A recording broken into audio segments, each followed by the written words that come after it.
The prosecution insists the Bank Secrecy Law and the Data Privacy Act are not covered by impeachment cases.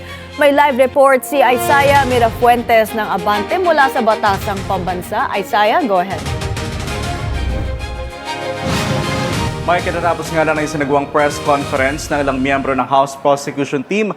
Kaugnay pa rin yan sa umuusad na impeachment trial laban kay Vice President Sara Duterte. May kabilang sa hiling ng prosekusyon na sana raw ay paboran sila ng mga senator judges sa kanilang hiling na buksan ang tax and bank records ni VP Sara.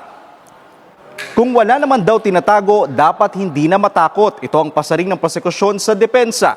Subalit nauna lang sinabi ng depensa na hindi naman sila takot. Subalit gusto lang raw nilang masunod kung ano ang nakalagay sa saligang batas na nakatuon sa privacy ng isang individual. Subalit giit din ng prosekusyon, hindi saklaw ng Bank Secrecy Law maging ang Data Privacy Act ang impeachment cases. Kung payag naman nila ang parehong panig, i-all out na raw at ilabas ng records dahil hindi na raw ito labag sa batas.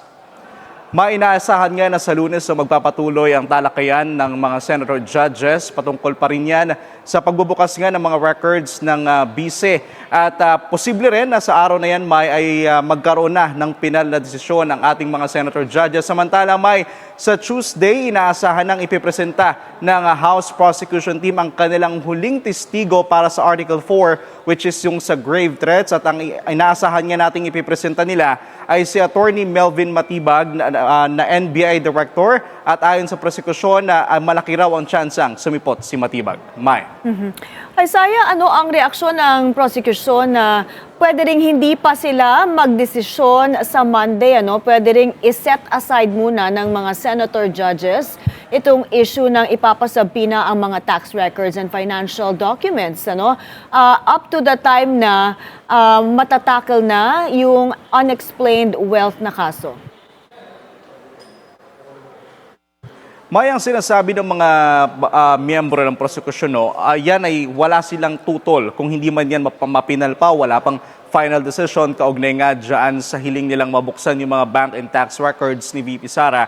Pero ang anila, mas maganda raw at least natalakay na sa impeachment court. Dahil kung pagbabasihan nga yung pre-trial order mula sa impeachment court, itong unexplained wealth, ito yung pinakahuling tatalakayin sa impeachment trial. Dahil ang susunod, pagkatapos ng grave threats, ang susundan na ito ng Article 1, which is yung confidential funds. So definitely itong pinag-aaralan o yung hinihiling nilang pagbubukas ng tax records, doon pa to sa unexplained wealth, which is doon pa sa bandang dulo ng paglilitis.